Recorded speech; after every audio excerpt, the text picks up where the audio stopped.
Biz.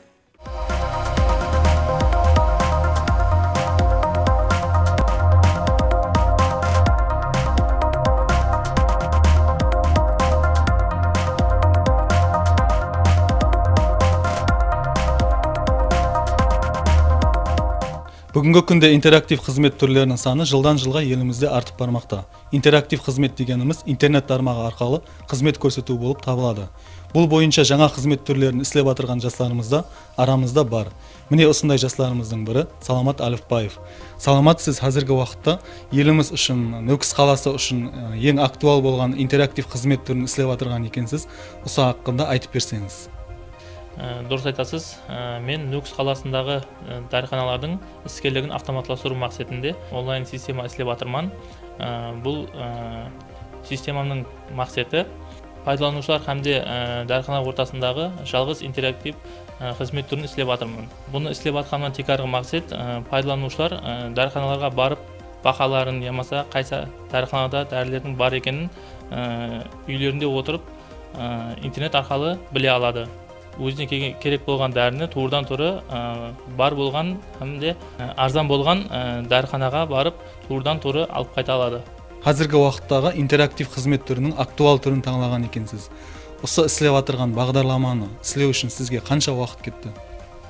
Бұл 4 ай ішінде программаластыру жұмыстарын алып бардық және дәріханалардың дәрілерін базамызға кіртіп бардық. Сіз ісілеп атырған интерактив қызмет түрін қазіргі уақытта компьютер үшін ісілеп атырған екенсіз. Бірақ көпшілік интернет пайдаланушылары қазіргі уақытта интернет тармағына қол телефондары арқылы да пайдаланады. Яғни пайдаланушылар саны ұялы байланыс құралдарында көпшілікті құрайды деген сөз. Бұл бойынша қандай жұмыс алып барып отырсыз? Дұрыс айтасыз.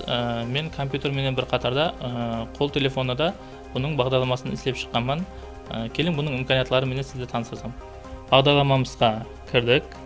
Бұл жерге дәрінің атын кіртеміз. Әмде өзімізге керек болған аймақты сайлаймыз. Кейін іздеу түймесін басамыз. Әм нәтижеде біздерге дәрілердің тізімін шығарып берді. Бұл жерде өзімізге керек болған дәрінің бағаларымен танысамыз. Әмде қайсы дәріханада бар ямаса жоқлығымен танысамыз. Әмде өзімізге жақын болған аймақтан барып алып қайта аламыз. Пайдаланушыларға және бір қолайлы тарапы сайтымызда бұл жерге дәрінің атын кіртеміз. Әмде өзімізге жақын болған аймақты сайлаймыз. Әм іздеуді басамыз. Бұл жерде міне керекті дәрілеріміздің тізімін шығарып берді. Енді бұл жерде дәріханалар хақында мағлұмат алсақ болады. Мәселен, дәріхана қай жерде жайласқаны хақында, сол дәрінің бағасы хақында һәмде сол дәріхананың телефон номерлері кіртіліп тұрыпты. Бір сөзбен айтқанда, пайдаланушыларымыз үшін қолайлы қылып ісілеп шыққанбыз.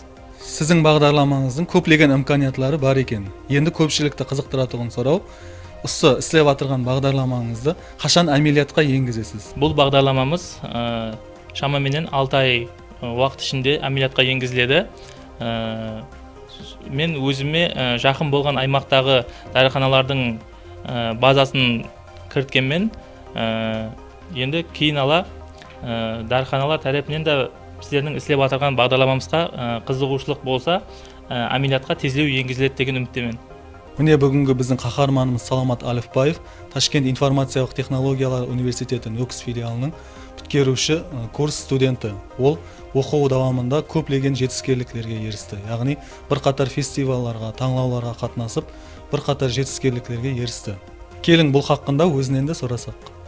Мен 4 жыл уақыт ішінде студентлік дәуірім көптеген қызықарлы оқиғаларға бай болды. Һәмде көптеген достар арттырдық. Бұл 4 жыл ішінде рухилық ағартушылық бойынша жарыстарға қатынастық. Қарақалпақстан көлемінде, Өзбекстан көлемінде жоғары орынларды алуға ерістік. Тату Нүкіс филиалы ішінде инновациялық идеялар ярмаркасында қатынасып, жоғары нәтижелерге ерістім. Келешекте бұл ісілеп атырған бағдарламамызды Нүкіс қаласында емес, республика көлемінде кеңейтіру ниетлеріміз бар. Әлбетте мен бұл жетіскендіктерімнен тоқтап қалмайман. Елде бұл істеп атырған бағдарламамды рауажландырып, қала көлемінде емес, республика көлемінде басқа да халқымызға керекті болған бағдарламаларды істеу алдыма мақсат етіп қойғанмын. Рахмет, саламат, берген сәубетіңіз үшін ниетіңіз жолдасыңыз болсын. Технологиялар рауажланған сайын ізденулер де артады. Бұл болса өз кезегінде жаңа инновациялық технологиялардың елімізде рауажлануына түрткі болады.